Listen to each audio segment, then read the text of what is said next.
Around Seju for almost 30 years, man. 2 seasons or 3 seasons, wow. But like 28 years. Yeah, maybe even 29. Let me see, 89. Let's see, 89, 90, let me see. 89, like 99, 2009, 2017. Yeah, let's say 27 years. Yeah, but started in 89 and I became Muslim. Yeah, and this is what I got, man. Because of maybe my facial features, because of the way I look. This is why I got what I got. And especially if they see my dentistry. My dental state, people don't have any respect for that, man. They see poverty. They see poverty. They say, no, man, you can't get married. You shouldn't get married. So this woman here, these people sitting here, they're parking, but they ain't coming out. These people here, see, so I don't know what the deal is. With that, you see, so these people are gonna catch it, man. They're gonna catch it out here now because there's somebody in Singapore that I still love very dearly. The Mubarak thing, now that I told them what it is, the effect of the envy of the Hassad, they ain't got no power on me in the Ramadan. In Ramadan, no power. Maybe in outside the Ramadan, the Eid. That's why I never look forward to the Eid. I'm fasting 20 plus hours is nothing. 20 plus hours for me, nothing. 22 hours, nothing. Nothing. Compared to the problems that I have, the bigger problems that I have. 22 hours of fasting is nothing. No, it's like a joke, man. Even if it was hot, it's like a joke. I'm trying to get out of these bigger problems, and I can't. No money. So I said to the brothers in the UK, look, which I don't see a UK woman being for me anyway. I just have that feeling, man. It's not the ones out that look. I'm ready to marry a heavier sister who's over 100 kilograms in weight. Ideally, over 120 kilograms in weight. Ideally, more than 120 kilograms in weight, and a minimum of 120 kilograms in weight. I want to marry a Muslim sister. That's the one I want. Don't ask me why. I'm giving you requirements, but somebody, ideally, maybe a munakaba, what they call niqab, or even if she's not munakaba, muhajjaba. That's what I want.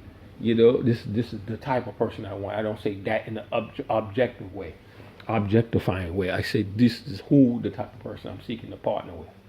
This type of sister, but who can understand my circumstances and how I'm suffering. Right now, I have a communication with a sister who's a maid, right? And I don't know who she's been bending over to in Singapore while she was in Singapore getting stroked. Excuse my filth, yeah, off my mouth. I don't know who. I have no idea, man. Right? And that pairing and communication with her seems to have been allowed. I am remiss if I don't ask why. There were other women that were munakabat and that were muhajjabat that have communicated with me, even from Medina al Munawwar. There was a couple, and they would communicate interest, and then the communication would suddenly stop. Dead. It went completely dead. No more communication. So I don't know what partnership or alliance, but it's sort of like a Qatar blockade or surrounding kind of thing, a blockade kind of thing that went on against me. Yeah, and especially with me reaching out for relationships after I lost Wahida in Singapore. After I lost her, um, after I lost Wahida in Singapore. See,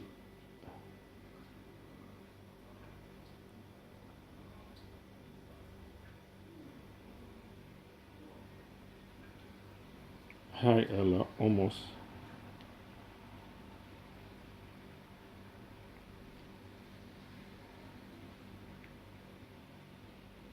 half a day. 3 o'clock, 3 o'clock. Oh no, it's almost a day.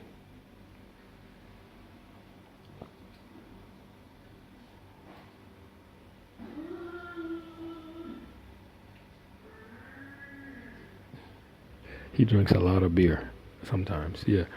Any word?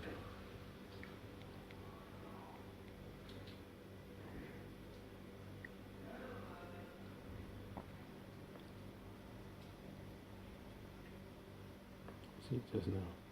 See what I'm saying? So now, see, because it's unusual somebody like that who's active in the party, and you send them an email. What she did it right when I was sitting right in front of me and showed me.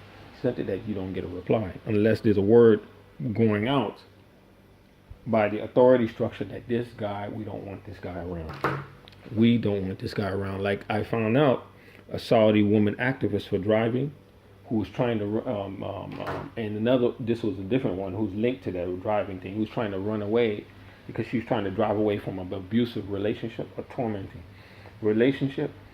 And she ran. She was on the way to Australia to declare political asylum, but she had to do in transit. She had to fly in transit via Bangkok. Sometimes the cheaper tickets you have a transit, and sometimes you have a transit that's a vassal, like Vladimir Putin mentions. Honestly, Vladimir Putin talks about vassal states of the U.S. You're like a vassal state, like a Thailand, especially when it comes to rendition and all that. Right into it. So what happened was but this particular state was the woman was transiting through the Philippines. Saudi got notice that she had left and was on a plane. She probably got on Philippine Airways. Yeah, that would let her as a woman get on. If it was Saudi Airlines, they wouldn't let her get on non-mahram, and she probably went without the hijab and everything. So, they wouldn't do that. Saudi and Gulf Airlines, no, particularly Gulf state-based airlines, flag carriers, they probably wouldn't let her on by herself. So what happened? What happened was the woman got on, right? She got on the plane and was trying to get out of Saudi. She was trying to get out of Dodge. And when she was transiting the Philippines, the Filipino group of people seized her. Yeah, they grabbed her. You would say took her passport, everything like that. And then some other men came or something like that. Saudi people came and sent her back forcibly on the plane. Gruff and rough sent her back to Saudi to the men for more abuse and things like that, literally going to abuse. But instead of that, instead of sending them back, she refused to go back to the man's household like a child. They put her in the jail. This is not Islam, huh? That's not Islam. That's not Islam, Aki, man. See, a lot of guys are worried about their soil and what's between the woman's thighs being soiled by Westerners, and family names being defiled. Like Jordanian honor killing, that shit is serious in Jordan now. The Kabyle tribes, they don't fucking play there, man. That's some serious stuff there. So they're worried about that in the Khalij too, man. Yeah, about the women getting loose and the reputation of them being untouchable or really, really chaste or hard to get, that reputation will be lost. And the women will soil themselves and they'll be everybody's meat and plaything and shame the society, even though secretly it's going on. American soldiers and other people getting there whapping the women, and a lot of Pakistani drivers. Also, a lot of Pakistani drivers. One Pakistani driver told me he laid down, he turned out, he busted out with his thing. One Pakistani taxi driver told me as I was riding, he was so enamored that I was from the States, a black guy from the States, and that I spoke Khaliji Arabic.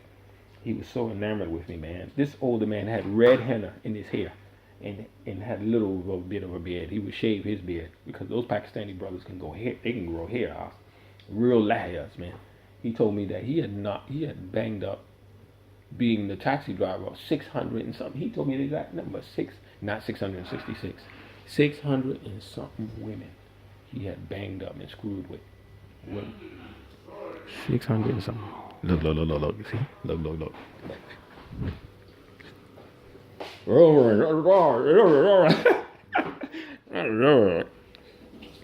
Going out today? Yeah. But not full day, huh? Full day? Yeah. Yeah, full day. Free. Because last night you was out late. Mm-hmm. Yeah, maybe a few days I go. I don't stay.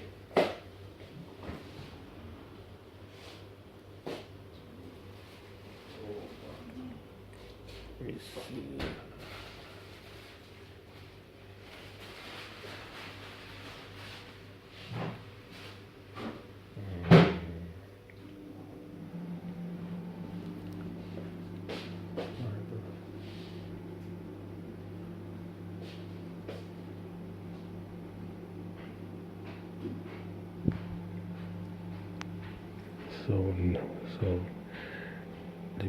So it is all the situation which I'm trying to build. I'm trying to build worker housing for people so that you can have your own room and own studio apartment and self-contained kitchen, all of that, so that there's no social manhood, there's no testosterone conflicts between people. This is what I'm trying to get in a position to do. I know how to do it, but I don't have resources. but I need the nikah so that my mind is focused. My mind is not focused right now. So the taxi driver told me in Saudi Arabia, between Jeddah and Medina, he told me that he had screwed, lay down with sexed over 600 and something women that he would take in his taxi. A lot of them locals. Some of them married, some of them, yeah, he had banged and laid down 600 and something, almost 700 women. Driving his taxi a lot. I think it was there or Emirates there. Yeah, a lot. And Emirati taxi, Pakistani told me too, because they have a thing. Pakistani men are very masculine. Like these men, they're very masculine. This brother here has 3 children in Latvia, but he's Russian ancestry. He has three children. What I got? Nothing. I don't even know what I have at offspring, because I'm always be kept in a prison, like a jail. You know, by a jail, what? Poverty. You know, jail. And what I was saying to Kola Hassan, the things that I need to do could be made as a loan for those things, but not giving me the cash. If you think I'm going to do something wrong, you know what I'm saying? Don't want to do it. It's race. It's counter. Law enforcement. It's not law enforcement. Uniform law enforcement are not the bad guys. There are some other dark suit, like Vladimir Putin warns about. There are some dark suited agencies that use this against blacks. Yeah, the counterterrorism, and you make it easy for them. If you are Muslim, it makes the argument real easy. So the stronger state like Saudi and the Philippines needs money from Saudi. They use their interdependence. Like they're starting to put pressure on Pakistan now. You're with us, or you with Qatar. You know, astaghfirullah, man. Why are you gonna do that? Put pressure on Pakistan like that, man? See, because Pakistan needs money. They need financial links with these countries. See, so the stronger state monetarily puts pressure on the weaker financial state, the dependent one.